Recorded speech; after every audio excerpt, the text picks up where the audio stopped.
Okay तो guys आज हम लोग कुकीज़ को देखेंगे। जावास्क्रिप्ट के अंदर कुकीज़ को आप किस तरीके से बना सकते हो और इम्प्लीमेंट कर सकते हो, बहुत इंपॉर्टेंट टॉपिक है।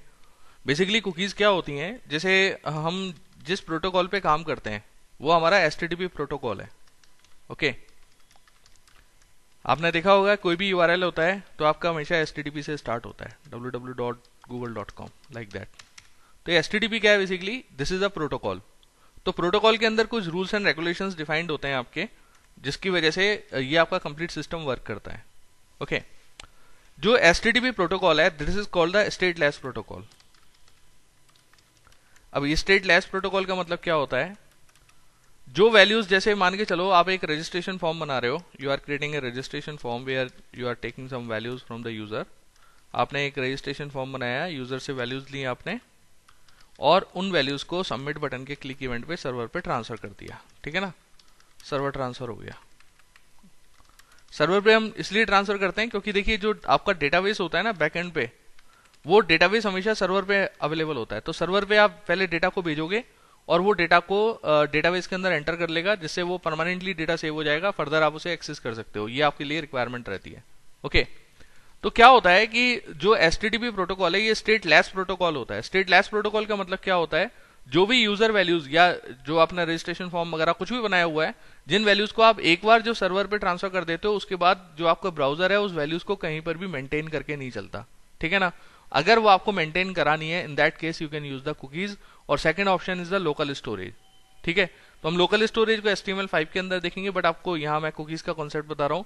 तो कुकीज में बेसिकली होता क्या है, जो यूजर का डेटा है, यूजर का डेटा है वो यूजर के कंप्यूटर में ही डाल दो आप। ठीक है ना, अब पहले क्या होता था, जैसे मतलब कई वेबसाइट वगैरह ईमेल अकाउंट वगैरह में आप लॉगिन करते थे, लाइक हॉटमेल वगैरह आउटलुक वगैरह, इन पे लॉगिन करते थे तो वहाँ एक ऑप्शन हुआ करता था, एक चेकबॉक्स होता था, remember me on this computer.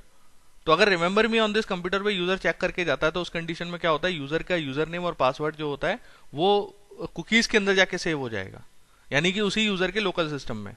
तो अगर उसी सिस्टम से वो वापस से लॉगिन करेगा ना, तो लॉगिन करने के लिए यूजर नेम पासवर्ड डालने की जरूरत नहीं पड़ेगी उसे, वो वैल्यूज वहां से मिल जाएंगी जो उसके पहले उसने अपने सिस्टम में डाली हुई थी। ओके सिस्टम में डाली हुई थी वो वैल्यूज उसको उसके यूजर के कंप्यूटर में मिल जाती हैं। ठीक है, तो जो यूजर डेटा होता है, ठीक है ना, user data will store in user cookies, in cookies available at user computer. ठीक है, user data will store in cookies available at user computer. Fine, तो यहां पर क्या है कि ये आपका इस तरीके से काम होता है। अब यहां हम लोग करते क्या है, बेसिकली यूजर डेटा आपका कंप्यूटर में स्टोर हो गया, तो फर्दर अगर वेबसाइट को ओपन करता है यूजर तो उसे उसी के कंप्यूटर से डेटा मिल जाता है, उसे हम कुकीज बोलते हैं। अब अगर हम बात करें टाइप्स ऑफ कुकीज कौन कौन सी होती हैं, तो हमारे पास दो टाइप की कुकीज होती हैं। ओके हमारे पास दो टाइप की कुकीज होती हैं, एक तो होती है हमारी नॉन परसिस्टेंट कुकी। ओके और एक होती है आपकी परसिस्टेंट कुकी। ओके तो नॉन परसिस्टेंट कुकी कौन सी है, ऐसी कुकी जो ब्राउजर के सेशन तक ही मेंटेन रहे, मेंटेन वैल्यूज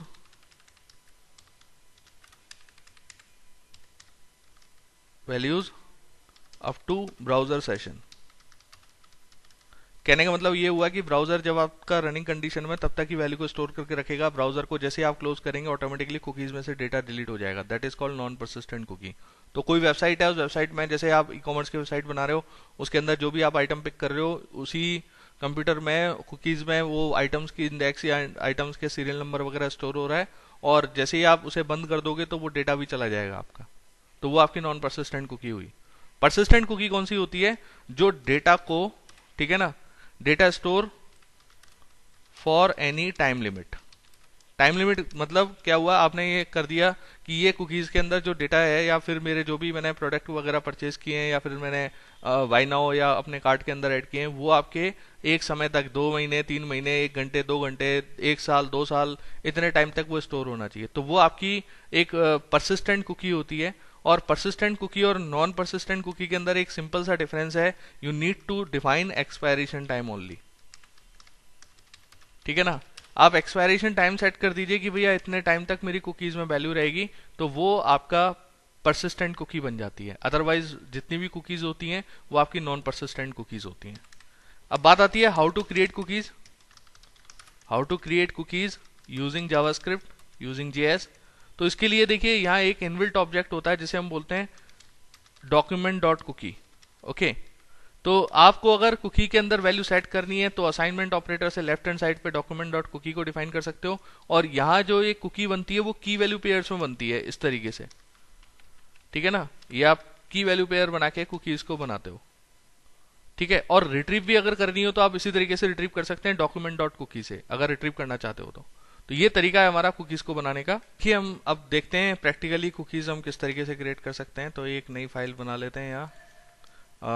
इस फाइल का नाम रखता हूँ मैं कुकीज और डेट डाल देता हूँ 05/01/22.html।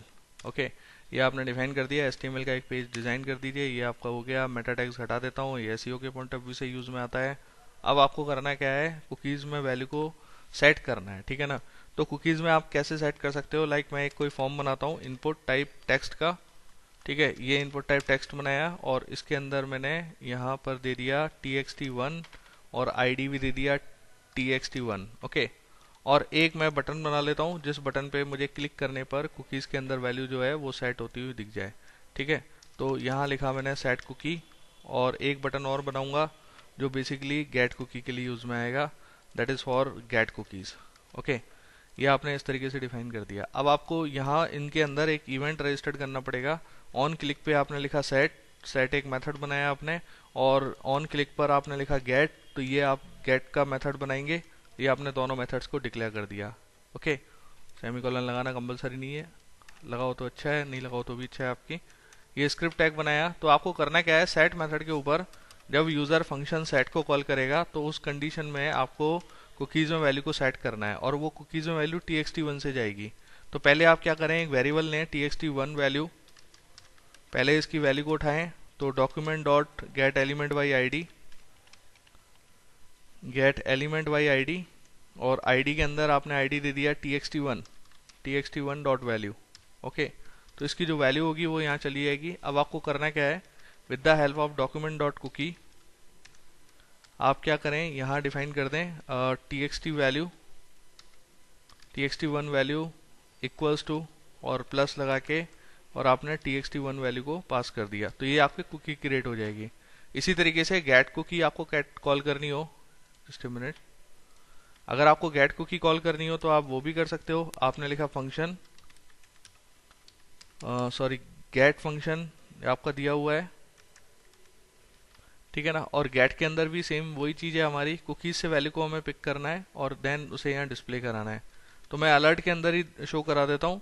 तो यहाँ डायरेक्टली अगर मैं लिख देता हूँ डॉक्यूमेंट डॉट कुकी, ओके, तो अब देखिए क्या होगा।